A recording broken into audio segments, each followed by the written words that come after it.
Chapter XXXVII Chavdi Procession. In this chapter, Hemadpant, after making some preliminary observations on some points of Vedant, describes the Chavdi procession. Preliminary. Blessed is Sai's life.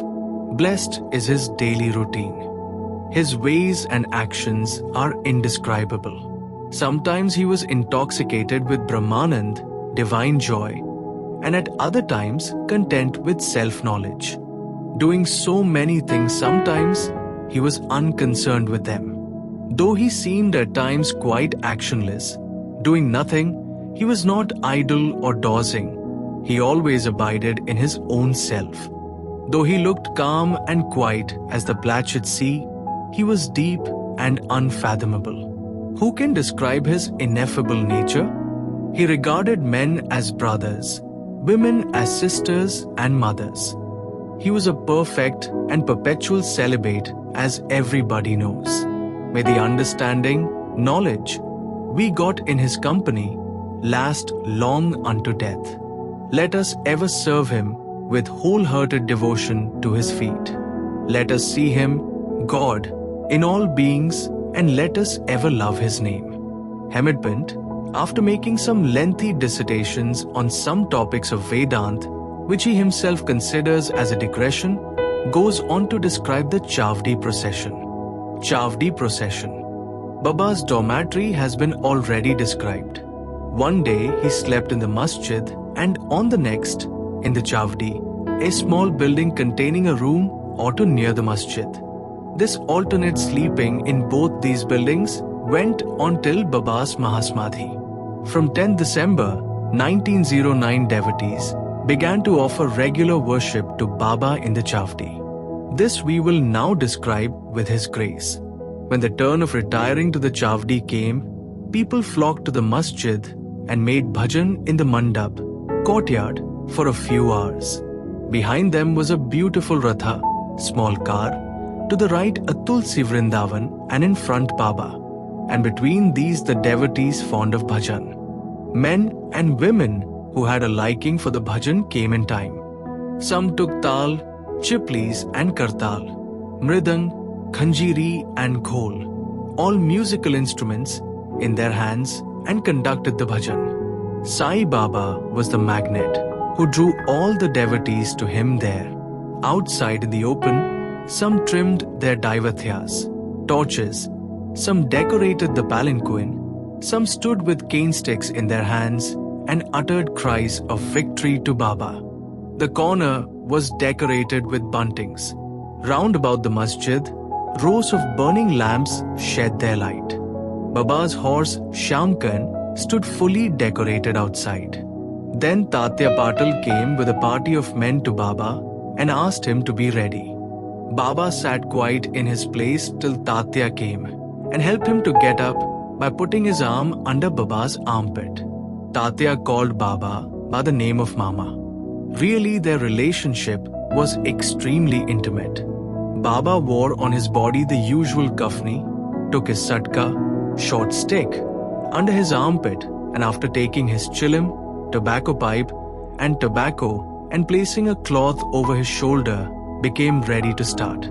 Then Tatya threw a golden embroidered beautiful shela, shawl, over his body. After this, Baba, moving a little the bundle of fuel sticks lying behind with his right toe, and then extinguishing the burning lamp with his right hand, started for the Chavdi. Then all sorts of martial instruments, tashe, band and horns and mridang gave out their different sounds, and fireworks exhibited their different and various colored views. Men and women singing Baba's name started walking, making bhajan to the accompaniment of mridang and veena. Some danced with joy, and some carried various flags and standards. The bhaldars announced Baba's name when he came on the steps of the masjid. On the two sides of Baba stood persons who held chavaris and others who fanned Baba. On the way were spread folds of cloth on which Baba walked on, being supported by devotees' hands. Tatyaba held the left hand and Mhal Sapti the right, and Bapu Sahib Jag held the chhatra, umbrella, over his head. In this fashion, Baba marched on to the Chavdi.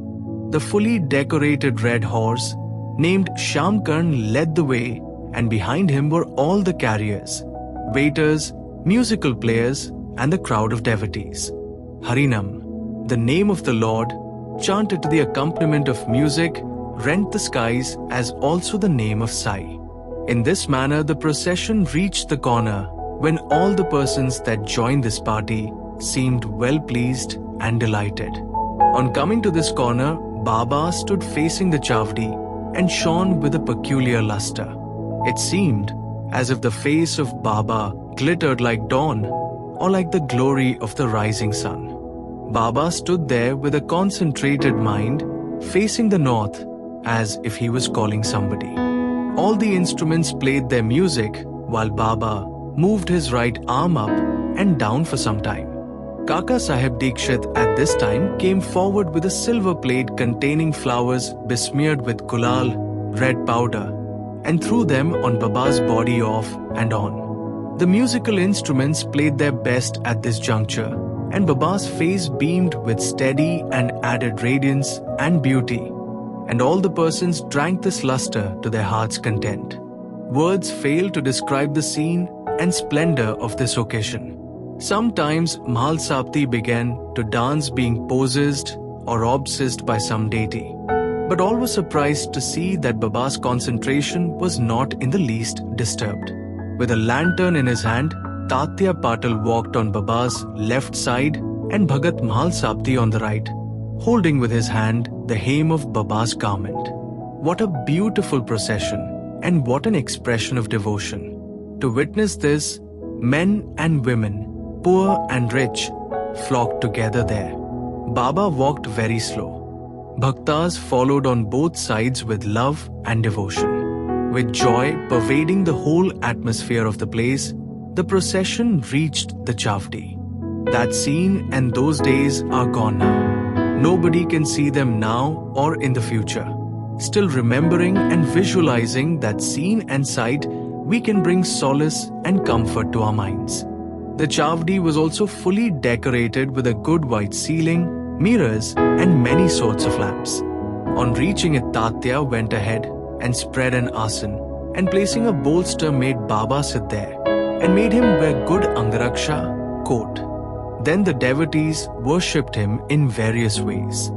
They put on his head a mugat, crown with a tuft above, placed garlands of flowers and jewels round his neck, and marking his forehead with musk-mixed vertical lines and a dot. As Vaishnav devotees do, they started at him for long to their heart's content. They changed his headdress now and then and held it aloft on the head, fearing that Baba might throw it away. Baba knew the heart of them all and meekly submitted to all their methods without objection. With these decorations, he looked wonderfully beautiful. Nana Sahib Nimonka held the chhatra, umbrella, with its beautiful pendants which moved in a circle with its supporting stick. Bapu Sahib Jag washed the feet of Baba in a silver dish and offered arghya and worship with due formalities. Then besmeared his arms with sandal paste and offered tambul, bitter leaves. Baba sat on the asan, gadi, while Tatya and others kept standing and falling at his feet. When Baba sat on the gadi supporting himself against the bolster, devotees on both sides waved chamars and fans. Shama then prepared the chilim and handed it over to Tatyaba, who drew a flame out of it by his breath and then gave it to Baba. After Baba had his smoke, it was given to Bhagat Mahal Sapti, and then it was passed round to all. Blessed was the inanimate chilim. It had first to undergo many ordeals of penance, such as being treated by potmakers, dried in the open sun and burnt in fire, and then it had the good fortune to get the contact of Baba's hand and his kiss. After this function was over, devotees put garlands of flowers on his neck and gave him nosegays and bunches of flowers for smelling. Baba, who was dispassion or non-attachment incarnate, cared a fig for all these necklaces of jewels and garlands of flowers and other decorations. But out of real love to his devotees, he allowed them to have their own way and to please themselves. Finally, Bapu Sahib Jag waved the Aarti over Baba.